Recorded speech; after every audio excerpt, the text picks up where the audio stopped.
Hello and welcome. Today I'm going to play a song for you that was recorded by Bill Evans, and it's called My Foolish Heart. It's a wonderful song written by Victor Young, and it's recorded on Bill Evans' famous recording called Waltz for Debbie. It was recorded in the late 50s, early 60s, and he recorded it with the bass player Scotty LaFaro, and they worked it out in the key of A major, which was allowed the bass player to play in the open strings, and they got a beautiful resonance out of it. So I'm going to play it, and I'm going to break it down for you later. After I play it once through, I'm going to break it down measure by measure and looking at each chord and the voicings that Bill Evans is using. And so here we go with My Foolish Heart, the Bill Evans interpretation, a song by Victor Young.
Okay, now I'm going to break it down for you chord by chord, measure by measure.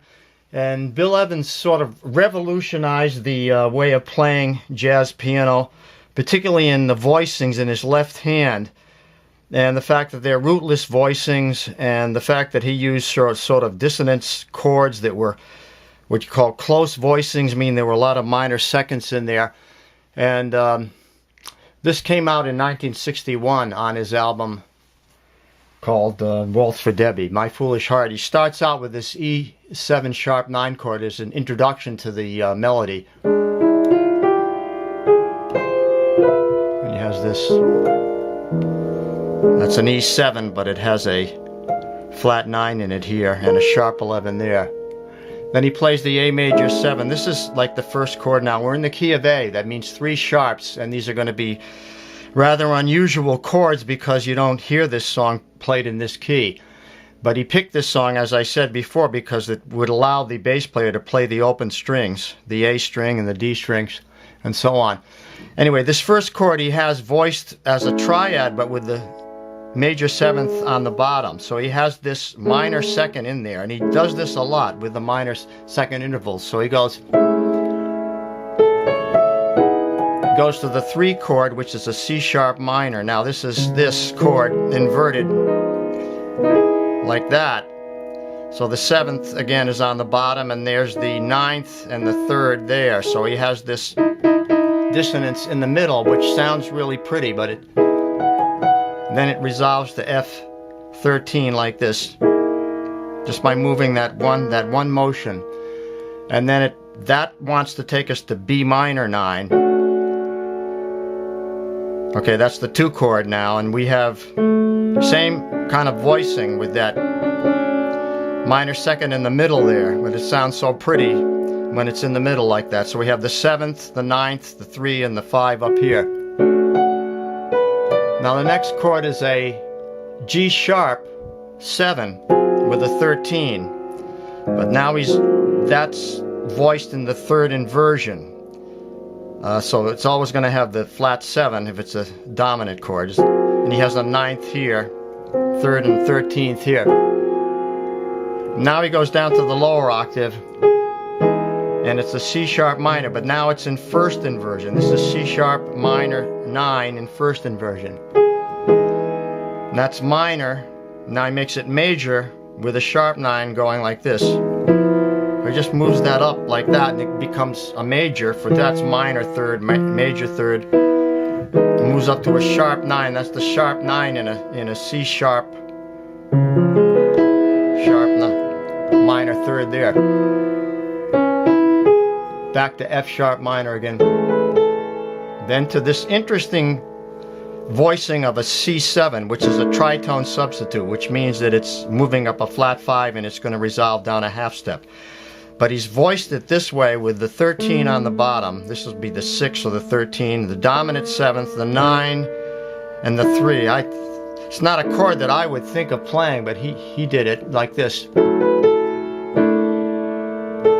which resolves nicely to the B minor 9 again. Now that's a tritone substitute. That's an F9 with a sharp 11, which is a half step above the 5 chord, which resolves there. And a lot of times on the 5 chord like that, I'll use the sharp 9 and put that in there, which is a sharp 9.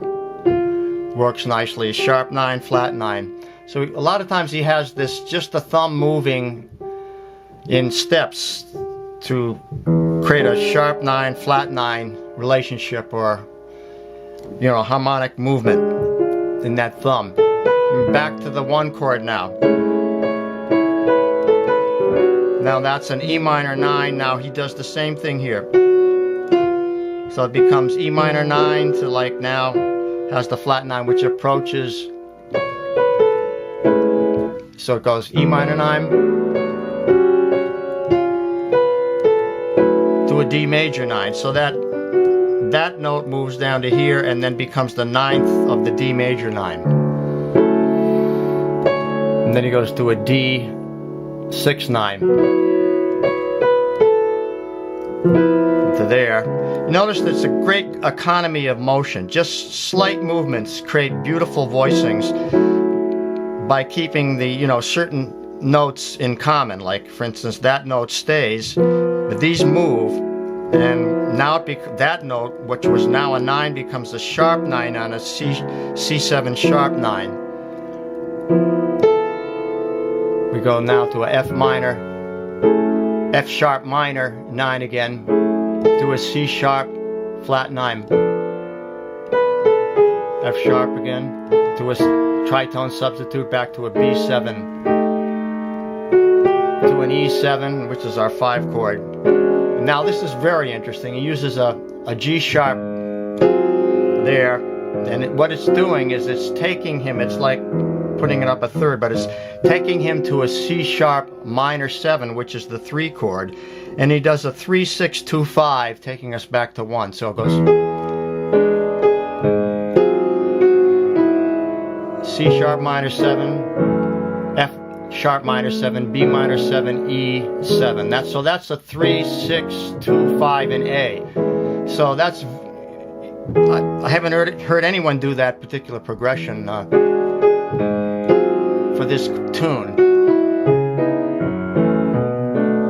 but it's absolutely correct. One chord to a tritone substitute, the D sharp 7 to a D major. That's the 4 chord. Let's try that again. 4 chord, 3 chord, minor 9, C sharp minor 9, back to F sharp 13 again, 2 chord B minor 9. We're repeating now. Now here we go to E flat minor 9, and he has this beautiful progression in there, melodic progression that moves into A flat, but by way of a flat 5, like this. Ba-do-do-do, that's the flat 5. Dee-da.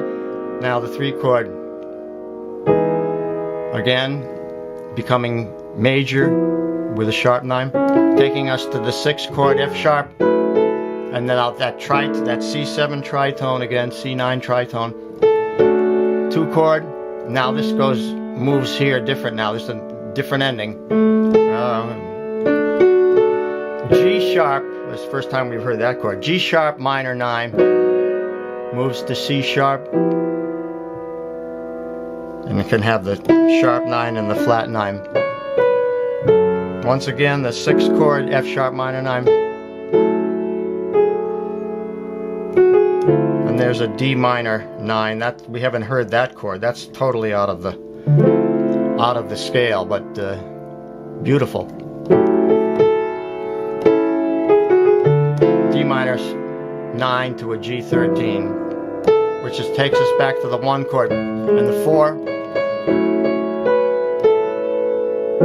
And there's the flat 7 chord, but it's sharp 11. It's really wanting to go to a dominant 6 there, the F sharp. So it approaches it that way. There's a lot of tritone substitutes in what he's doing here, and you'll have to study those up to figure this out. But if you don't know what they do, and then we're going to go to the 2 chord, and then it becomes major. It was minor. Now it becomes 13. 13, flat 13, flat 13. Now this is an E sus with a 9. Flat 9 now. Then he goes to an A major. This resolves to the 1 chord, but with a pedal tone. Then he does this really nice progression, right? Going into a D minor, but with the pedal tone.